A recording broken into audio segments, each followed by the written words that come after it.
¿Cuántos pueden cantar para el Señor con gozo?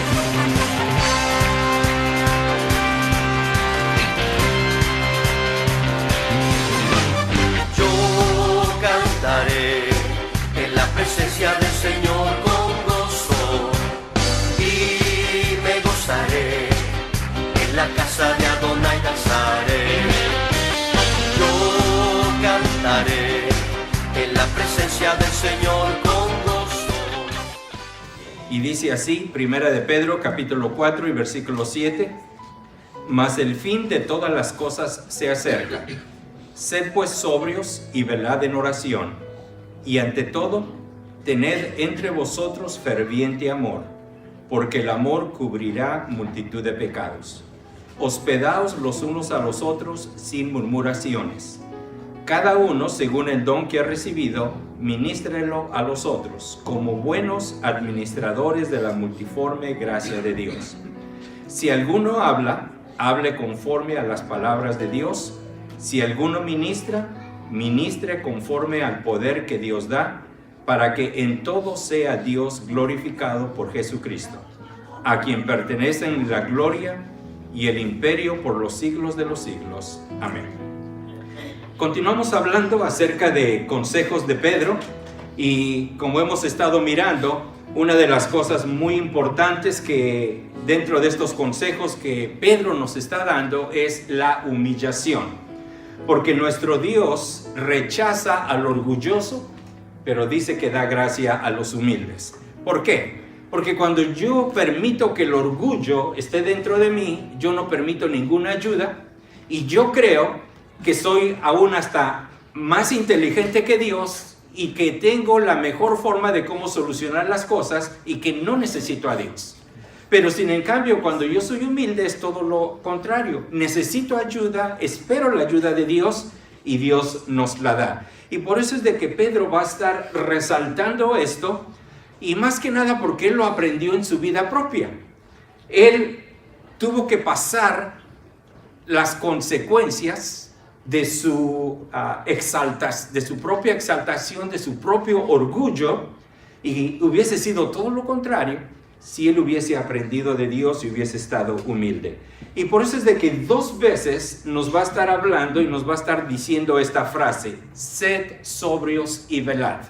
Y él lo está diciendo porque él conoce las artimañas de Satanás. Él sabe lo que pasa cuando, recuérdense, el Señor le dijo: Satanás os ha pedido para zarandearos. Así es de que él sabe lo que es el ser zarandeado por Satanás. Y ahora, después de que él ha aprendido, nos está exhortando y nos va a decir. Y la primera vez, o una de estas veces en que él está mencionando de sed sobrios y velad, nos lo está diciendo en relación con Satanás. Porque dice: vuestro adversario el diablo, Satanás, si desde el principio de la palabra de Dios podemos notar como siempre quiere truncar, quiere atajar, quiere destruir la obra de Dios. Y pudiéramos ir rápidamente, pero no hay el tiempo, a través de toda la palabra de Dios, donde Satanás, con todos sus demonios, ha querido parar por completo la obra de Dios para que Cristo no viniese a esta tierra.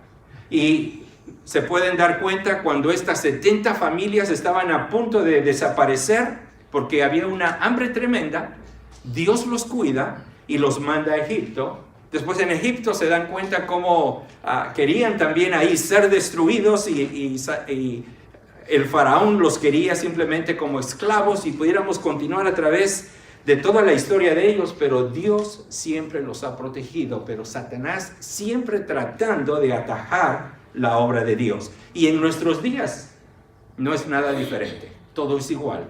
Satanás quiere estorbar, quiere, como dice Pedro, dice, anda alrededor buscando a quien devorar. Ahora, un león a quien devora normalmente. Me ha gustado mirar porque a mi nieto le encantan todos los programas esto de animales y de lo que, cómo viven en la selva. Y me ha encantado mirar, y normalmente cuando todo el grupo de animales van o caminando o corriendo, normalmente al final van todos los más débiles. Van todos los más chiquititos o los que no pueden tal vez correr muy rápido. Y por supuesto, el león, ¿a quién va a agarrar? Al que es más fácil, el que es la presa más fácil para agarrar. Ahora, dentro de la iglesia, ¿a quién va a agarrar Satanás? Aquel que no está viviendo de acuerdo a la palabra de Dios, aquel que se cree en su cabeza, yo no necesito a Dios, es el blanco perfecto. Por supuesto, todos somos el blanco, pero los primeros que caen van a ser aquellos que están en debilidad porque han abandonado, han dejado esa comunión con nuestro Dios. Y por eso es de que Pedro nos exhorta, porque él nos dice, el propósito de Satanás es, él quiere hurtar el gozo que tú tienes, él quiere quitarte esa paz, esa tranquilidad que te ha dado el perdón de tus pecados. No tan solo eso, pero él te quiere matar espiritualmente. Él quiere de que tú estés muerto y así la obra de Dios no puede continuar. Eso es lo que desea Satanás, pero también él quiere destruir. Porque una vez de que te mata a ti, ¿sabes quién sufre también? Todos los que están a tu alrededor. Tu familia, puesto que tú te has apartado de Dios, ahora tu familia también empieza a sufrir todo eso. Y ese es el propósito de Satanás, de hurtar, matar y destruir. Y por eso Pedro ante esto nos dice, queridos hermanos, sean sobrios. Ya hemos hablado de lo que es la sobriedad, simplemente para recordarles. Ser sobrios quiere decir tener esa templanza, tener moderación, ser precavido, ser autocontrolado, ser prudente y tener ese dominio propio. Y aún pudiéramos poner mucho más palabras. Tiene que haber sobriedad en nuestras vidas. Y Pablo lo había dicho. En lugar de ser llenos con vino, en lo cual hay disolución, ser llenos del Espíritu Santo. Porque si el Espíritu Santo está morando en nosotros y lo dejamos de que Él tenga el control de nuestras vidas, vamos nosotros a tener esa sobriedad que nuestro Dios quiere de cada uno de nosotros. Ahora, Pedro lo había aprendido, porque Pedro, dentro de su orgullo y de todas las cosas que él estaba haciendo, él miente, niega, maldice, llora amargamente por ese orgullo que él tenía, por perder la sobriedad y por dejar que su orgullo fuese lo que lo controlase. Sin en cambio miramos el ejemplo de nuestro Señor, totalmente lo opuesto. No abre su boca, sus palabras son perdónalos, muestra su amor y al final él encomienda su vida a su Padre.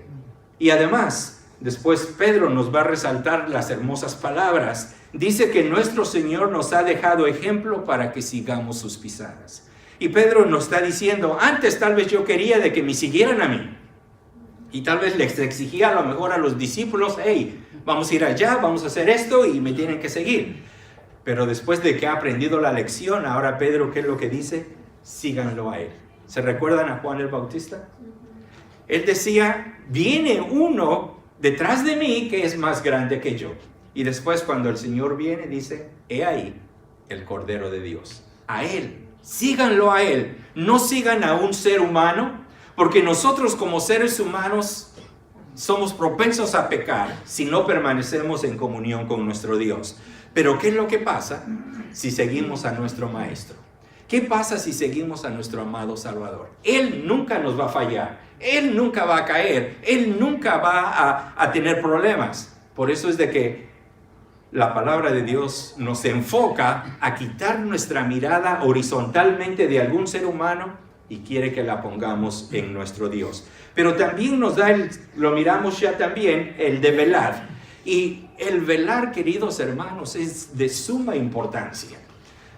Creo que todos nosotros en nuestros hogares ahora hemos puesto cámaras de vigilancia porque queremos estar vigilando qué es lo que está sucediendo. Si es de que alguien quiere robar o si es de que alguien quiere meterse o se metió o nos roban el paquete que nos dejaron ahí en la puerta, queremos ver y estamos alertas, ¿no? Porque luego queremos checar y miramos en el teléfono, oh, está segura mi casa. Pero nuestras vidas, queridos hermanos, saben de que ahí perdemos todo el control. si checamos, nos preocupamos de todas las cosas, tenemos cámaras de vigilancia, nuestros autos tienen todo tipo de cosas que nos alertan para no tener problemas, pero nuestras propias vidas, muchas veces nosotros nos descuidamos. Y nuevamente, ¿qué es lo que quiere decir velar? Es el estar despierto, el estar vigilando, el estar atentos, el de custodiar, el de cuidar, proteger y el de alertar. El peor problema es cuando nos acostumbramos y decimos y bajamos la guardia, porque es ahí cuando entonces vienen los problemas. Y tenemos que tener mucho cuidado. Y Pedro por eso nos va a decir, no des lugar al diablo, Pablo, sino sométete a Dios. No le des lugar, porque ¿qué es lo que pasa con Satanás? Él lo único que quiere es una entradita pequeñita y mete el pie. Y no puede cerrar la puerta y al ratito, ¿qué pasa? Yo tengo a mi perrita que ella es tremenda. Muchas veces yo estoy sentado y ella medio quiere meter la cabeza luego aquí a un lado mío y la mete, ¿no? Y al ratito empieza a moverse pero con ganas y quiere todo su cuerpo y al ratito ya está hasta encima de mí. Y es lo mismo que Satanás quiere hacer. Satanás quiere, poquito a poquito se va metiendo hasta que después quiere tener todo el control. Por eso es de que somos exhortados de no dar lugar al diablo, sino de someternos a Dios. Y después también se nos dice que tenemos que resistir firmes en la fe. Y fíjense, no en mis fuerzas, no en mi conocimiento, no en lo que yo creo que es correcto, sino firmes en la fe, y en la fe, por supuesto, de nuestro Señor Jesús. Ahora, miramos unos pocos ejemplos de lo que son los dardos del maligno, ahí los pueden mirar, pero nuevamente la grande importancia es, y lo que Pablo nos decía, es de estar vestidos de toda la armadura de Dios, para que podamos estar firmes contra las acechanzas del diablo. Y continúa ahí, tenemos que tener toda la armadura. Y Pedro termina esa sección diciendo, sabiendo que los mismos padecimientos se van cumpliendo en vuestros hermanos en todo el mundo. En otras palabras, Satanás quiere atacarnos a la iglesia de Dios en todo el mundo. Y todos nosotros tenemos que estar alertas, tenemos que estar vivos, tenemos que estar sensitivos a cualquier cosa y parar cualquier cosa que pudiera el enemigo traer en contra de nosotros. Pero en su segunda vez que Pedro nos va a estar diciendo, nos dice, puesto que todas estas cosas han de ser desechas. Ahora, ¿estas cosas a qué se refieren? Bueno, todas las cosas materiales que tenemos. Tu coche, tu casa, tu ropa, tus relojes, todo lo que tú tienes. Todo eso va a ser destruido.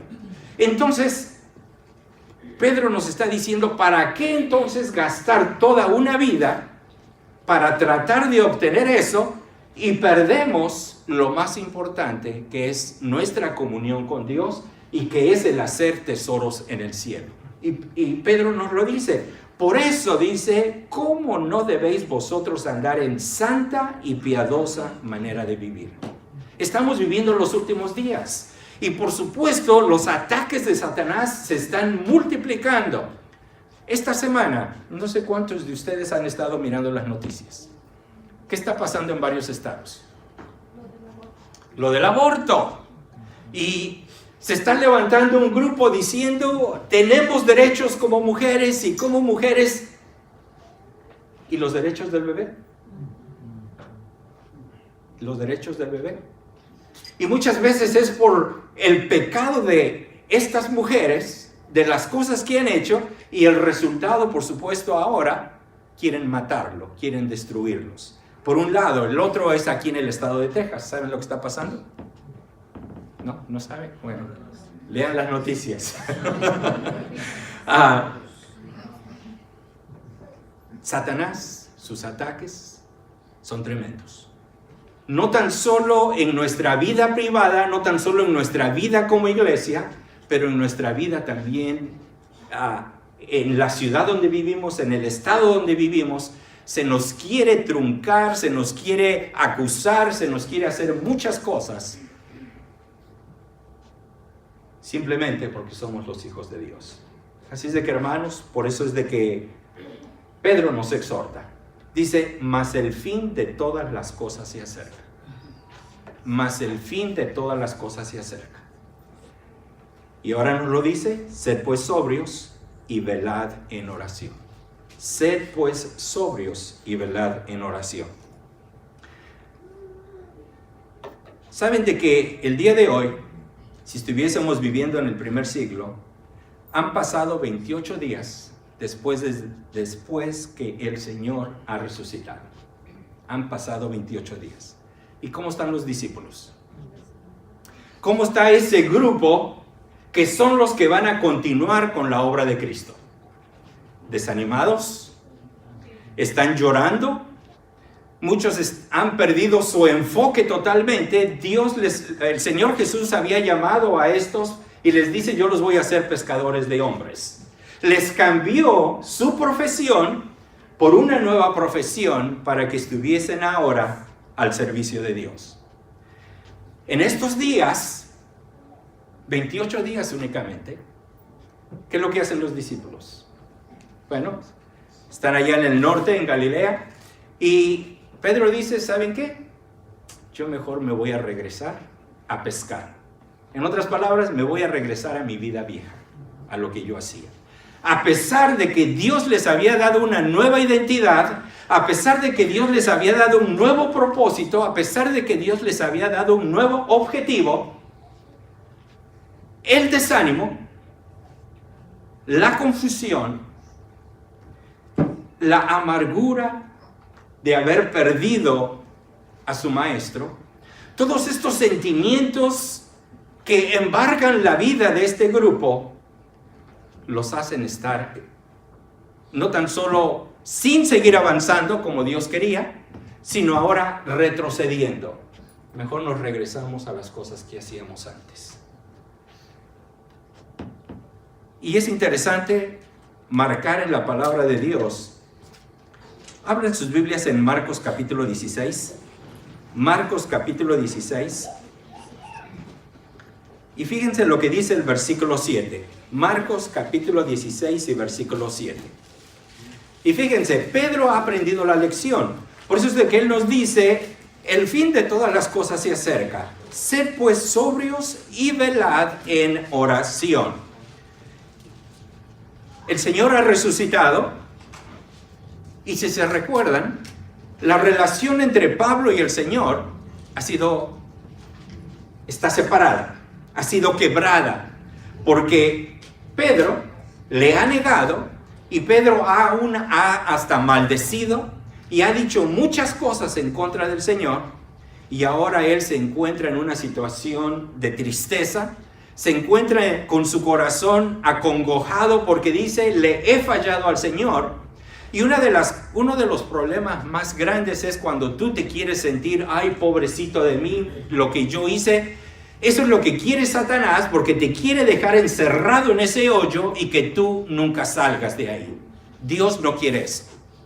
Dios quiere que te arrepientas. Si fallamos, quiere que nos arrepintamos, pidamos perdón, pero que sigamos adelante. Satanás quiere todo lo contrario. Él quiere meterte en ese hoyo de la depresión y que nunca salgas de ahí, porque nunca vas a hacer algo para el Señor. Dios no quiere eso. Dios quiere de cada uno de nosotros que si tengo que pedir perdón, lo haga, salgo de ahí y pueda yo continuar adelante. Pedro escucha estas palabras cuando le dice a las mujeres, id y decid a sus discípulos, el ángel le dice, y fíjense, y a Pedro. El Señor le está dando un ánimo aquí a Pedro. Pedro, yo sé de que aún no hemos tenido el momento donde tú me puedas pedir perdón por lo que hiciste por mí, pero yo te quiero ver. Y quiero que vayas a Galilea, en el monte, porque yo ahí te voy a estar esperando. Le da una esperanza, no está todo muerto, no está todo acabado, aún hay esta hermosa esperanza. Y le dice a Pedro, yo te espero allá. Yo te espero allá. Y fíjense, versículo 8. dice que se fueron, y quiero resaltar las palabras, huyendo. ¿Cuándo huyes? Cuando algo te espanta, ¿no? Cuando algo no te gustó, oh, vámonos rápido.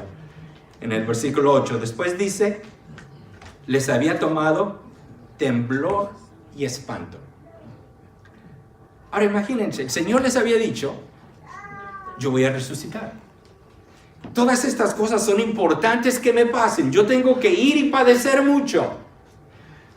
Voy a ser escarnecido, voy a ser crucificado, voy a ser enterrado, pero al tercer día yo voy a resucitar. Y ahora que lo miran, creo que como todos, ¿no? Han de haber creído, esto no puede ser, porque sus mentes están embargadas por el dolor.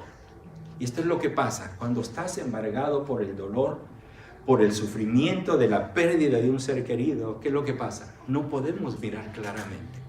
No podemos mirar a nuestro Señor. Y después, continuando con el versículo, dice, ni decían nada a nadie. Ni decían nada a nadie. Porque tal vez ellas pensaban, bueno, si les decimos van a decir, están locas. ¿Cómo que el Señor vive? Y dice, tenían miedo. Entonces, frente a la pérdida del Señor, este grupo continúa embargado por el dolor. Y me imagino que Satanás, pero muy contento. Porque las tiene detenidas, no tan solo a las mujeres, pero después, versículos más adelante, versículo 9, dice, habiendo pues resucitado Jesús por la mañana, el primer día de la semana, apareció primeramente a María Magdalena, de quien había echado 7 demonios. Yendo ella, lo hizo saber a los que habían estado con él. Y fíjense, que estaban tristes y llorando. La misma condición tenía el grupo. Versículo 11. Ellos cuando oyeron que vivía y que había sido visto por ella, fíjense, no lo creyeron. No lo creyeron. Versículo 12. Pero después apareció en otra forma 2 de ellos que iban de camino yendo al campo. Ellos fueron y lo hicieron saber a los otros. Y fíjense. Y ni aún a ellos creyeron. Ahora es muy fácil de este lado criticar, ¿no? Decimos, mujeres, ¿cómo es de que no podían creer? Los discípulos, ¿cómo es de que no puedes creer? De este otro lado. Pero qué diferente es cuando estamos en medio de esa situación. Y en medio de esa situación, por eso es de que ahora Pedro nos exhorta, sed sobrios y velad. No dejes que las situaciones embarguen tu alma y te apaquen, te tiren al piso y te dejen ahí. Es lo que Pedro nos está diciendo. Dice, por eso tienes que estar alerta, tienes que estar velando en oración. Nuestro Señor quería de que este grupo le sirviese a Él. Quería de que siguieran sus pisadas. Él por eso les había enseñado para que ellos pudiesen continuar. Pero en estos 40 días, miramos a un grupo que si nosotros simplemente la palabra de Dios ahí terminase, nosotros pudiésemos decir, bueno, hasta ahí llegó la obra de Cristo. Porque a los que les encargó la obra, están espantados, tienen miedo, no quieren decir nada a nadie y están ahí nada más. Pero damos gloria y honra a Dios de que Él está en control de todo. Y Pedro, al experimentar todo esto,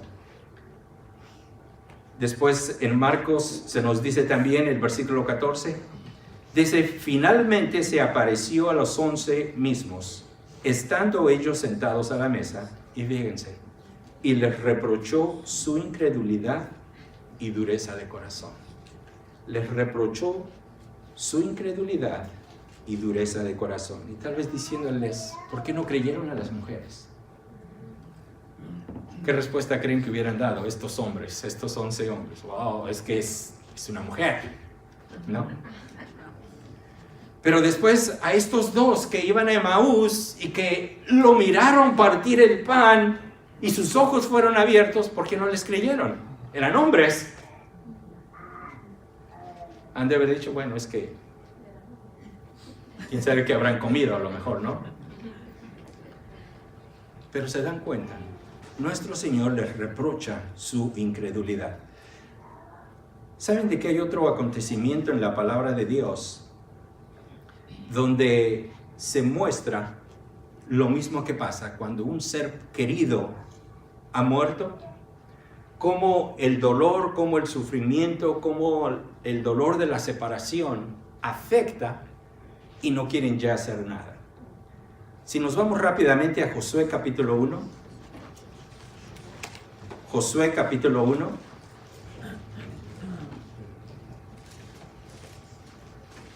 Moisés, aquel gran líder, aquel gran siervo de nuestro Señor, ha muerto. Pero el pueblo se encuentra todavía en el desierto. Todavía no han poseído la tierra prometida, aquella hermosa promesa que Dios les había dado. Y fíjense lo que sucede. Josué capítulo 1, verso 1 dice: aconteció después de la muerte de Moisés, siervo de Jehová, que Jehová habló a Josué, hijo de Nun, servidor de Moisés, diciendo: mi siervo Moisés ha muerto. Ahora pues, levántate y pasa este Jordán, tú y todo este pueblo. Porque ¿qué era lo que había pasado? Moisés ha muerto y lo están todavía llorando porque ya no está este gran líder al cual ellos siempre miraban. Él ya no está. Y el pueblo creyendo, bueno, hasta aquí llegamos. Aquí nos vamos a quedar, aquí vamos a morir, y sus esperanzas totalmente muertas. Pero este no es el plan de Dios.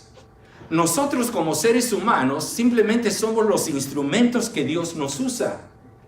No es de que y déjenme decirles, hay dos puntos de mirar esto. Por un lado, yo no soy indispensable en la obra de Dios.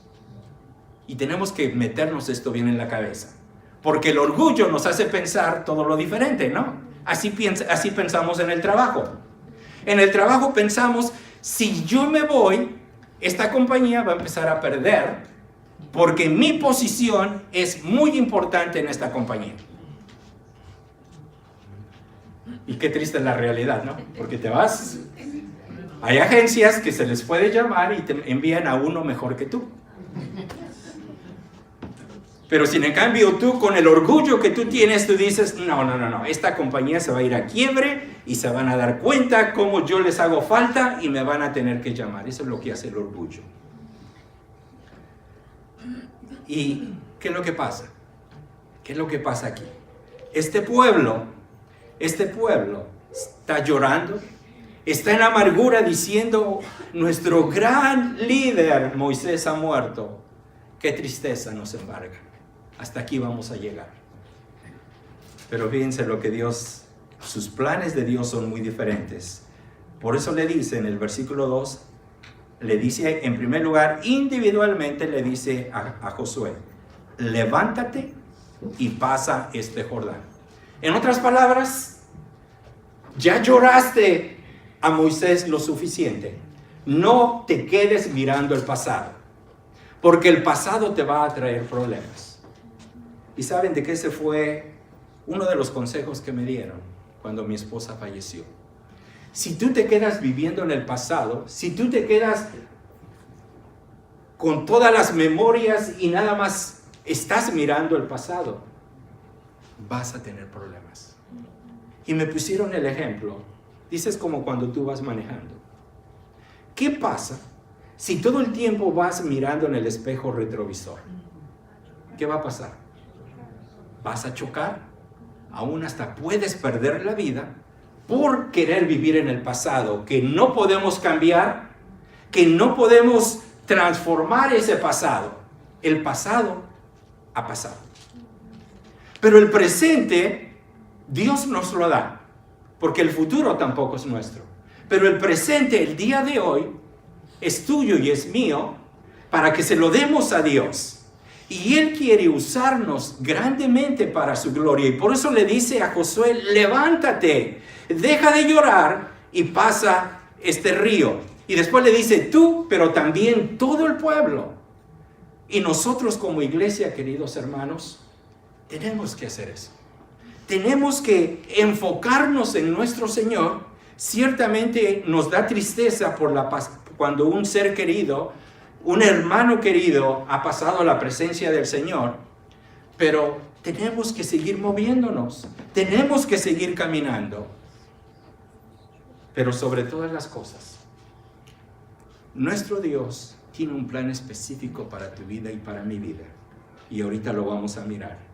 Pero en medio de todo esto, fíjense las palabras de Dios, versículo 5. Nadie te podrá hacer frente en todos los días de tu vida. Nadie te va a poder hacer frente. ¿No les da alegría eso, queridos hermanos? ¿No les da esa paz y esa tranquilidad? ¡Wow! Gracias, Dios, por esto que tú vas a hacer por mí. Y fíjense, como estuve, y fíjense lo que dice nuestro Señor, como estuve con Moisés, ¿te fijaste cómo nunca lo abandoné, nunca lo dejé, siempre lo protegí, siempre lo ayudé? Y Dios dice, en la misma forma, yo voy a estar contigo. No te dejaré, ni te desampararé. Pero ahora viene lo importante, versículo 6, esfuérzate. Ahora, para esforzarse, ¿qué tenemos que hacer? Si yo estoy en el hoyo de la depresión, en el hoyo de qué dolor, qué angustia, esforzarme, ¿qué tengo que hacer? Tal vez me cueste trabajo, pero tengo que levantar las piernas, salir del hoyo, brincar y salirme de ahí y continuar tomado de la mano del Señor. Por eso el Señor le dice a Josué, esfuérzate y tienes que ser muy valiente. Porque en la vida va a haber situaciones difíciles, en la vida va a haber esas situaciones que te van a querer tumbar, pero tienes que mostrar ahí tu valentía. Y no es de que Josué tenía que pelear, simplemente tenía que mostrar esa valentía y ese deseo de seguir enfrente del Señor, porque llegan a la primera ciudad y ¿quién peleó? ¿Cómo destruirían ustedes a una ciudad amurallada? Bueno, se pudieran a pensar, bueno, podemos usar misiles para que vayan y rompan esos muros y podamos entrar y... ¿Saben cuál fue la táctica de Dios? Tenían que darle vuelta a la ciudad caminando. Cualquier experto en guerras dirían, estos tontos. Pero el pueblo no tuvo ni que levantar la mano, porque Dios les dio la victoria. A la séptima vuelta, ¿qué pasó? Esas murallas se cayeron. Lo único que Dios quiere es ser valientes, que nos esforcemos, pero Él nos va a dar la victoria. Él va a pelear por nosotros. Pero es de gran importancia que seamos fuertes y valientes. Pues en el versículo 7 le vuelve a repetir a Josué, esfuérzate y sé valiente. Y sé muy valiente. Y ahora le agrega algo más.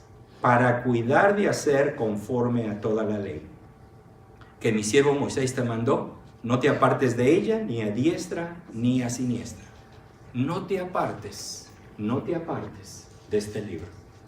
Porque el momento en que tú te apartas de este libro, va a venir la derrota, vas a empezar a experimentar lo que es el perder, y Dios no quiere eso.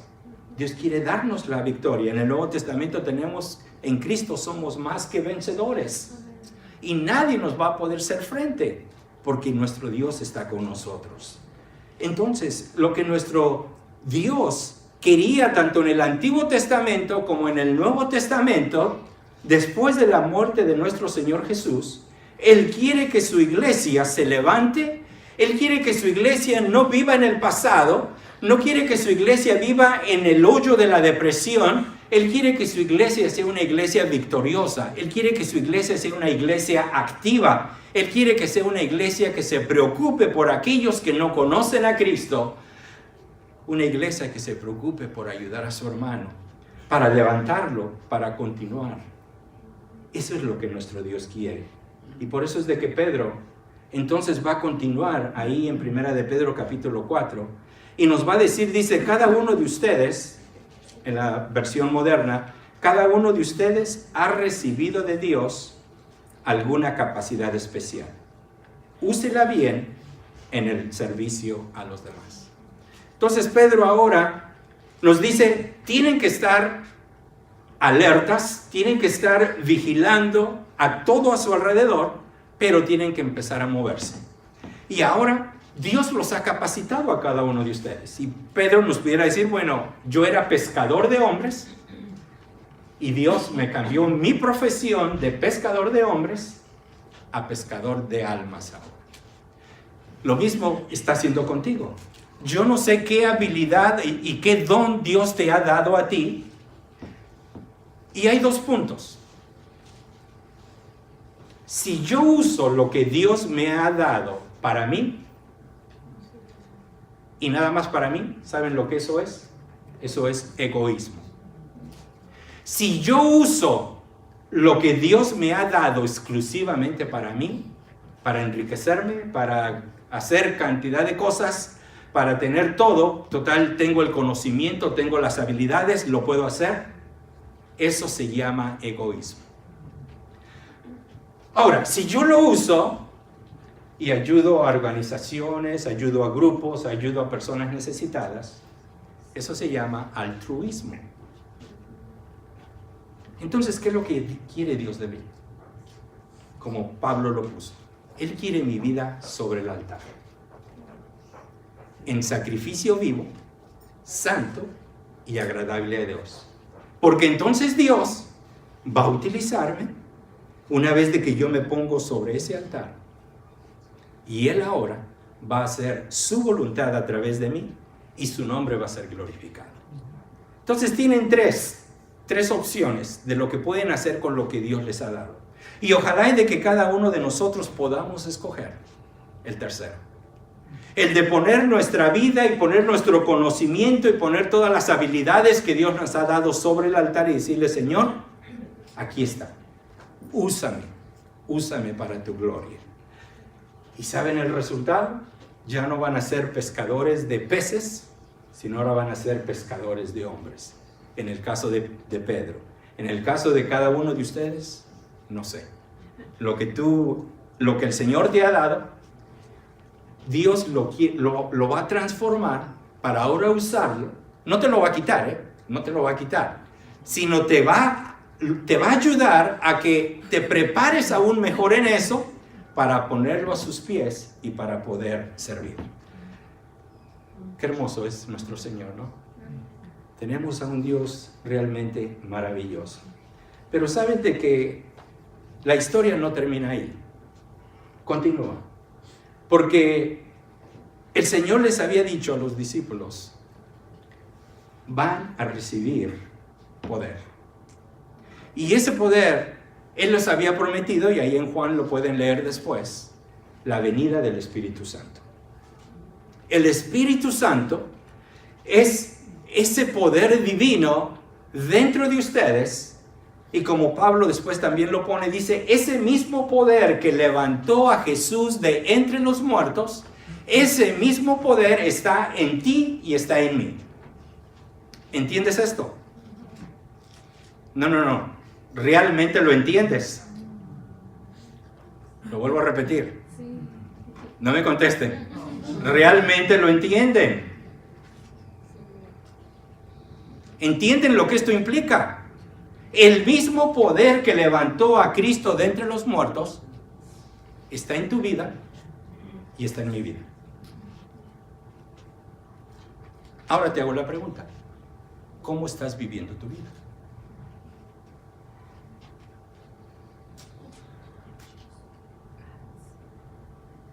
¿Estás demostrando? ¿Se mira que el poder de Dios está en ti? ¿O qué es lo que mira la gente? Y no digo los de la iglesia, porque los de la iglesia aquí nos miramos todos muy bonitos, nos miramos todos muy bien arregladitos y decimos, no, mi hermano, él es... Pero allá afuera, ¿cómo nos miran? ¿Qué impacto estamos dejando? ¿Realmente el impacto de que el Espíritu Santo está morando en nosotros? Nuestro Señor les dice a ellos, van a recibir poder cuando venga el Espíritu Santo sobre vosotros. ¿Y saben lo que pasó? Pasó algo maravilloso dentro de este grupo de 11 discípulos, y más que eran, pero principalmente estos 11 discípulos, y principalmente la vida de Pedro, porque Pedro hasta ahorita había venido, a pesar de que ya tuvo la oportunidad ahí en Galilea, tuvo la oportunidad de, con el Señor, de ponerse a cuentas y de pedirle perdón. Pero no sé cuántos se recuerdan, ¿no?, del pasaje ahí, porque el Señor le dice a Pedro, tú sígueme. Entonces va Pedro con el Señor y Pedro pareciera como que no ha aprendido la lección. Voltea y conocen a Pedro. ¿Y Señor, y ese? ¿Por qué? Y el Señor le tiene que decir, olvídate, Pedro. Tú, sígueme a mí. Olvídate de los demás. Que no te importen los demás. Tú tienes que seguirme a mí. Después de que son investidos con el poder del Espíritu Santo, miramos a un Pedro transformado por el poder del Espíritu Santo. Ahora hablando en el poder del Espíritu, mostrándoles que estas cosas eran necesarias que le aconteciesen a nuestro Señor y de que únicamente en Él hay el perdón de pecados. ¿Y qué es lo que pasa como resultado? Dios le había dicho, Pedro, ya no vas a pescar peces, ahora vas a pescar hombres humanos, personas que están perdidas y que necesitan salvación. ¿Se recuerdan cuántos peces habían recogido? En aquel tiempo eran barcas pequeñas, no eran barcos gigantescos, una cantidad muy pequeña. En la primera pesca, después de ser investido con el poder del Espíritu Santo, ¿cuántos se convirtieron? Una gran cantidad. ¿Te das cuenta lo que Dios puede hacer contigo? Él quiere usarte. Él quiere que seamos sus testigos.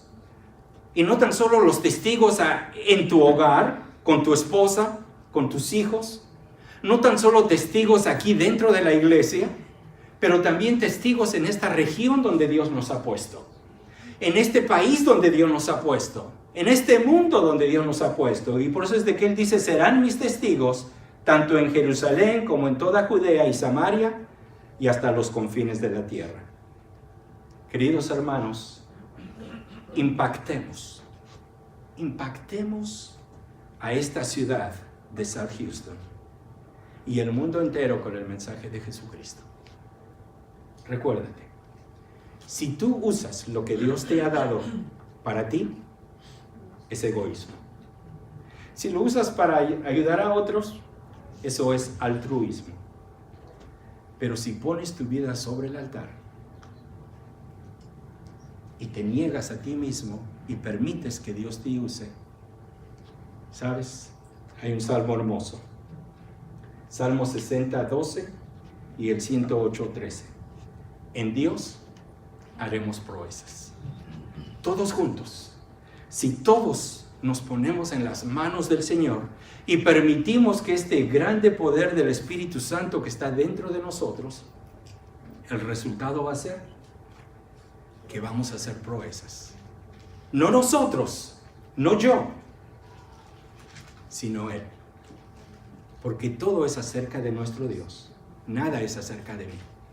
Pero qué hermoso es cuando yo pongo mi vida sobre aquel altar para que Dios me use. Nuestro hermano David se encuentra gozando de la presencia de nuestro Dios. Y ¿saben? Ha quedado un lugar vacío. Ahora, ¿quién lo va a llenar? Somos un cuerpo. Y ¿saben que la hermosura del cuerpo, como Dios nos hace? Por decir algo, tal vez David era la mano.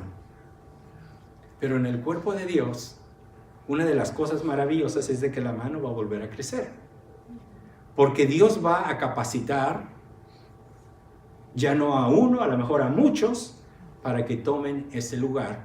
Porque su cuerpo continúa trabajando. ¿Estás dispuesto a servir?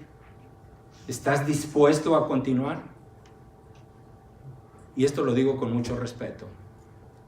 Muchos dicen que amaban a esa persona. ¿Cuántas veces lo visitaste? Muchos dicen, bueno, es que él era muy importante en mi vida. ¿Cuántas veces le diste las gracias? Por eso tenemos que, el hoy, el presente, tenemos que hacerlo, queridos hermanos. Y en el día de hoy, nuestro Dios quiere que le rindamos nuestras vidas. Él quiere que nosotros vivamos para la gloria y para la honra de Él. Y cuando lo hacemos, su nombre es glorificado. Y los invito a que lo hagamos. Oremos. Dios nuestro, en estos momentos te agradecemos porque tu palabra es clara y tú nos dices que tenemos que movernos hacia adelante, puestos los ojos en Jesús, el autor y consumador de nuestra fe, el cual por el gozo puesto sufrió, y sufrió en una forma tremenda, Dios nuestro. Pero damos las gracias, porque como hemos estado mirando durante este día, esta mañana, el Señor Jesús resucitó.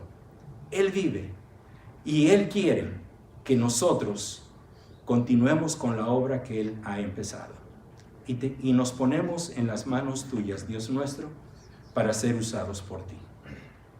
Ayúdanos, cuídanos, protégenos y permite de que tu iglesia pueda levantarse fuertemente a seguir llevando el mensaje del Evangelio, de que solamente en Jesús hay perdón de pecados. Y te agradecemos por estos momentos. Y lo hacemos en el precioso nombre de nuestro Señor Jesús. Amén.